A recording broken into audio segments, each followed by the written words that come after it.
बक बक बक बक, क्या बक बक चलती रहती है। दोस्तों, एक बार मैं एक छोटे से स्लम एरिया के पास से गुजर रहा था, जहां पे मेरी नजर दूर लगे एक स्टैचू पे पड़ी। उसने अपने दोनों हाथों को फैलाकर उस पे लुंगी लटका रखी थी और सर पे एक कौवा बैठा था। मुझे पहले तो समझ नहीं आया, फिर पता चला कि वो किसी नेता का स्टैचू था जिसके फैलाए हुए दोनों हाथों को धोबी घाट वाले अपने धुले कपड़े सुखाने के काम में लेने लगे थे, जबकि सर को कौवे ने अपने रोज का हल्का होने का अड्डा बना रखा था। पर मुझे ये देख के अच्छा नहीं लगा। सोचो उस नेता की आत्मा को कितना बुरा लगा होगा। इसलिए आज हम बकबकेंगे कि इन स्टैचूज को बनाने वाले ने भी इनका इतना यूनिक इस्तेमाल नहीं सोचा होगा, पर कुछ लोग अपना क्रिएटिव दिमाग इन स्टैचूज पर इस्तेमाल करने से भी नहीं चूकते।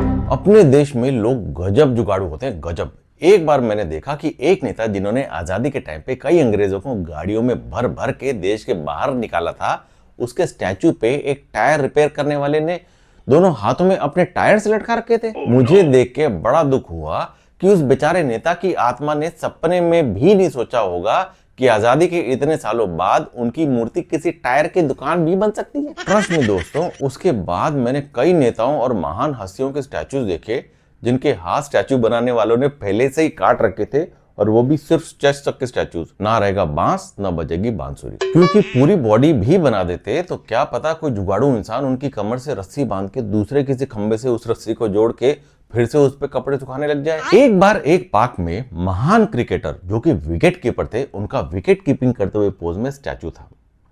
लोगों ने उस स्टैचू को भी नहीं छोड़ा और अपने छोटे छोटे बच्चों को ला ला के उसके हाथों में बिठा के फोटो खिंचवाने लग गए। हद तो तब हो गई जब किसी एक बच्चे का डायपर उस स्टैचू की उंगलियों में फंस के फट गया और उस स्टैचू के हाथ वहीं पीले हो गए।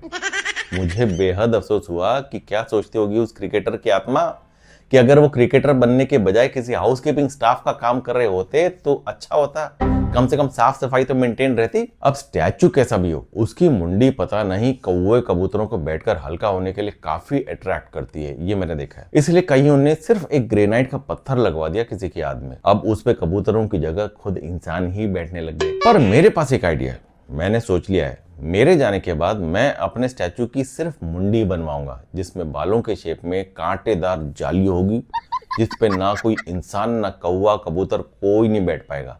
लेकिन आप कहीं पे भी बैठे हो तो मेरे इस वीडियो को लाइक और शेयर तो कर ही देना। साथ ही नीचे कमेंट में भी बताना कि आप अपना स्टैचू किस तरह का बनवाना चाहते हो। एटलीस्ट कौवे कबूतर तो अपने फ्यूचर की प्लानिंग उस हिसाब से करें ना।